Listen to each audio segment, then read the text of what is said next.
रमज़ान में हम देखते हैं कि जिन लोगों को सर दर्द, घुटनों में दर्द, टांगों में दर्द होता है अमूमी तौर पे, रमज़ान में वो ज़्यादा शदीद हो जाता है। तो इसकी वजह क्या है और फिर इसको ट्रीट कैसे किया जा सकता है? आपकी बात बिल्कुल दुरुस्त है। हमारे पास आजकल काफ़ी ज़्यादा पेशेंट्स आते हैं। ख़ास तौर पे जो सर दर्द के दो मरीज़ हैं वो दो तरह के हैं। एक वो लोग होते हैं जिनको ज़ोहर की नमाज के बाद दर्द शुरू हो जाती है, जिसको हम आफ्टरनून हेडेक कहते हैं। सही। और ये एक रिकग्नाइज टर्मिनोलॉजी है। मुल्क से बाहर भी वो लोग जो 10-12 घंटे का फाका करते हैं उसके बाद उनको दर्द शुरू हो जाती है जी। और ये इसकी 3-4 रिकग्नाइज रीजंस हैं। मसलन वो लोग, होता क्या है, जब आप 10 घंटे 12 घंटे कुछ खाते नहीं है और ख़ासतौर पे कुछ पीते नहीं है तो फिर क्या होगा कि 3-4 चीज़ें होती हैं बॉडी में। सबसे पहली बात पानी की कमी, जिसको हम डिहाइड्रेशन कहते हैं। ये ब्लड प्रेशर के साथ ये भी कम हो जाता है, इट कैन कॉज हेडेक। फिर शुगर की कमी, जब ब्लड लेवल्स के शुगर लेवल लो हो जाएगा ये भी पेन कॉज करेगी। उसके बाद अगली वजह है निकोटीन की कमी। वो लोग जो सिगरेट पीते हैं और जो चाय पीते हैं उनमें कैफीन की कमी, ये 4 कमियां मिल के दर्द शुरू कर देती हैं, जिसको हम आफ्टरनून हेडेक कहते हैं। तो हल क्या है इसका? इसका हल सिर्फ ये है कि 2 काम करें। एक तो पानी की मिकदार ज़्यादा रखें, लेकिन एक बात याद रखनी है कि जब पानी की मिकदार हमने सहरी से लेकर अफ्तार से लेके सहर तक तब पानी पीते रहना। इकट्ठा पानी सहरी से पहले 6 गिलास पीने से कोई फ़र्क नहीं पड़ेगा। इसी तरह जब हम खाना खाते हैं तो सहरी से पहले अगर हम 3 पराठे खाते हैं, इसका मतलब हरगिज़ ये नहीं कि पहला पराठा ज़ोर तक चलेगा, दूसरा असर तक चलेगा और तीसरा जो है मगरिब तक। ऐसे नहीं होता। अब होता ये कि जब ज़्यादा पानी पीते हैं तो ज़्यादा पानी निकल जाता है। जब पानी निकलेगा तो उसके साथ नमकियात निकलेंगे। जब नमकियात निकलेंगे तो सिर्फ डिहाइड्रेशन ही नहीं होगी, मसल्स में क्रैम्प्स पड़नी शुरू हो जाएंगे, पट्टे खिंचने शुरू हो जाएंगे। तो उसका तरीका ये है कि आप पानी ज़रूर पिएँ, ज़्यादा पिए, लेकिन वक्फे से पीते रहें ताकि बॉडी उसको एब्जॉर्ब करती रहे। अच्छा, यहाँ पे हमारे कुछ एंकर्स भी हैं और मेरी अपनी बहन जो है उनके साथ ये इशू है कि इफ्तार के फ़ौरन बाद उनको माइग्रेन शुरू हो जाती है और उसके बाद वॉमिट भी आना शुरू हो जाती हैं और ना वो कुछ खा सकती हैं ना वो कोई काम कर सकती हैं। एंकर जो है वो परफॉर्म नहीं कर सकती। तो इसका कोई हल है?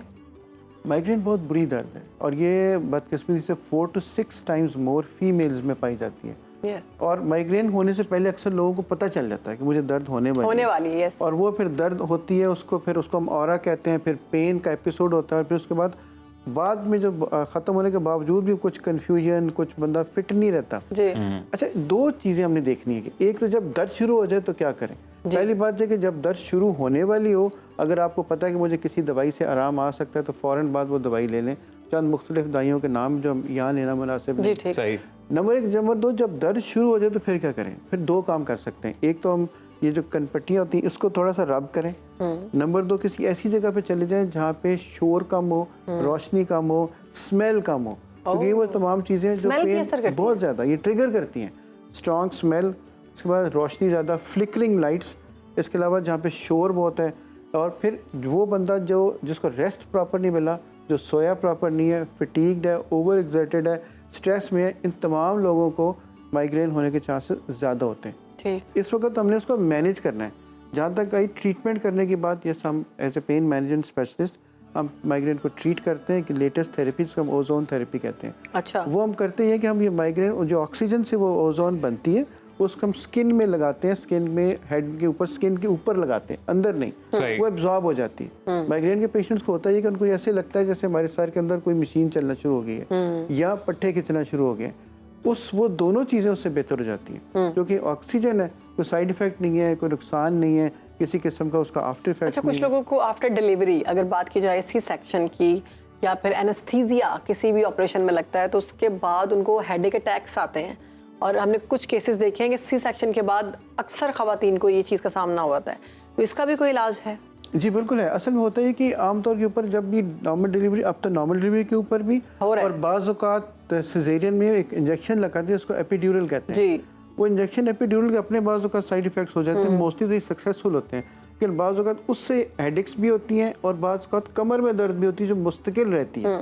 तो उसको ठीक करने के तरीके भी हैं, हम उसको मैनेज कर सकते हैं, उसको ठीक कर सकते हैं। लेकिन वो इतनी पेनफुल पेन, मतलब इतनी तकलीफदेह पेन होती है कि इंसान जो है वो कुछ उसको याद नहीं रहता कि मेरे साथ क्या हो रहा है। मतलब जैसे झटके आना, एकदम सर पे जैसे कोई करंट लगा रहा हो, इस तरह की तकलीफ का सामना भी करना पड़ता है। जी बिल्कुल, ये हर पर्सन की वेरिएबल जो है उसके रिस्पॉन्स होते हैं। यानी अगर किसी शख्स को ये होता है तो उसको क्या करना चाहिए?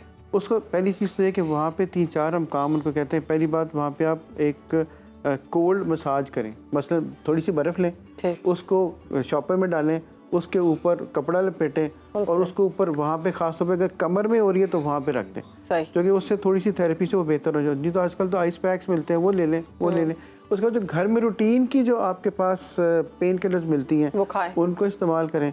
प्लस ठंडी चीज़ें जो हैं, जितनी ठंडी चीज़ें खाने की हैं, लगाने की बात नहीं कर रहा, उनसे परहेज़ करें, ओवर एक्सर्शन से परहेज़ करें और अपने आप को थोड़ा सा रेस्ट दें और थोड़ी सी एक्सरसाइज वॉक शॉक ज़रूर करें ताकि मसल थोड़े से मजबूत होंगे तो दर्द आहिस्ता आहिस्ता खुद ही बेहतर हो जाएगा। डॉक्टर साहब, मैं तो कह रहा हूँ हमारे नाजरीन को लाइफ मैनेजमेंट भी अगर आप बता दें कि पेन को लाइफ में किस तरह से मैनेज कर लें कि आप दवाइयों से और बाकी तरीकों चीज़ों से दूर ही रह सकें।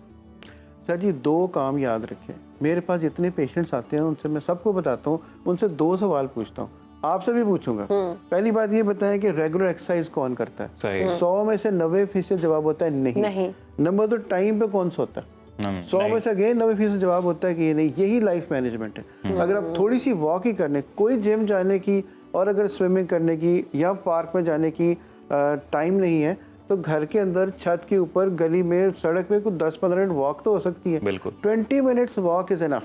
डॉक्टर साहब, ये आपने सही बात की, एक्सरसाइज को हिस्सा बनाना चाहिए डेली रूटीन का। ये अभी पेन की जब हम बात कर रहे हैं तो मैं खुद विटनेस हूँ कि पहले तो सुनते थे बुजुर्गों में कि पिछली उम्र में जाके होता है, अब तो नौजवानों को भी दर्दें निकलना शुरू हो गई हैं, ज्यादा निकल रही हैं। तो ये खुराक भी कोई वजह है आप इसमें? दर्दों की बात करते हैं। मेरे पास एक चंद दिन पहले एक बच्चा आया, उसकी हालत देख के मैंने कहा यार तुम गेम शेम करते हो कि? उसने कहा हाँ अंकल मैं फुटबॉल खेलता हूँ। मैं यार तुम्हारी हालत से तो फुटबॉल वाले तुम नहीं लगते। तो देखा जी मैं नेट पे खेलता हूँ। ऑनलाइन तो हम काम कर रहे हैं। फिजिकल एक्टिविटी नहीं है, जीरो है। फिजिकल एक्टिविटी नहीं है, मसल स्ट्रांग नहीं है। जब मसल स्ट्रांग नहीं है तो फिर वो कैसे? आप मुझे बताएं, हमारे जो पेशेंट बुजुर्ग थे उसमें हम भी हमारे बुजुर्ग भी शामिल है, उनके 8-8 10-10 बच्चे हुआ करते थे। आजकल की हमारी जो पेशेंट 2 बच्चे पैदा कर बस, वो क्या ख्याल है आपके इस काबिल है कि उनकी इतनी प्रेगनेंसीज हो सके? नहीं। सिर्फ वजह सिर्फ ये है कि physically we are not fit. हमारे बुजुर्ग आज भी हमारे से फिट हैं उनके। अच्छा डॉक्टर साहब, जो आप बता रहे हैं कि नई तरीके से आप इलाज कर रहे हैं, तो जो लोगों को घुटनों का दर्द है बड़ा पुराना, टांगों में कुछ लोगों को बड़ी पेन होती है, बुजुर्ग हमारे जो है, उसका भी इलाज है आपके पास? जी बिल्कुल है। असल में टांगों की दर्द की बहुत सारी वजूहत होती हैं। जहाँ तक घुटनों का ताल्लुक है, हम घुटनों में कोई हाई डोज स्टीरॉयड इंजेक्शन नहीं लगाते। मैं हॉस्पिटल में काम करता हूँ, जो प्राइवेटली भी काम करते हैं, हम एक्सरे के बाद हम उन घुटनों का अल्ट्रासाउंड करते हैं। हम अल्ट्रासाउंड करके ये देखते हैं, खासतौर पर मेरे पास स्पोर्ट्स के बहुत लोग आते हैं, बुजुर्ग बहुत आते हैं, जिनको हम ये देखते हैं कि घुटनों की दर्द की वजह क्या है। सपोज एक मसल में पेन है, मसल में इंजरी है, तो हम बजाय इसके कि पूरे घुटने के अंदर हाई डोज स्टीरॉयड की लगाएं, हम उस घुटने के उस मसल को पिन पॉइंट करके अल्ट्रासाउंड के जरिए एक इंसुलिन की नीडल लेते हैं और उसके ऊपर हम उसके ऊपर इंजेक्शन ओजोन का ये जो भी लगाना हो लगा देते हैं। तो that is a pin point precision. उसका इफेक्ट बहुत अच्छा होता है, साइड इफेक्ट कोई नहीं है, नुकसान कोई नहीं है। तो नए तरीके हैं, नए प्रोसीजर्स हैं, बाकायदा प्रोसीजर्स हैं which can give you pain relief.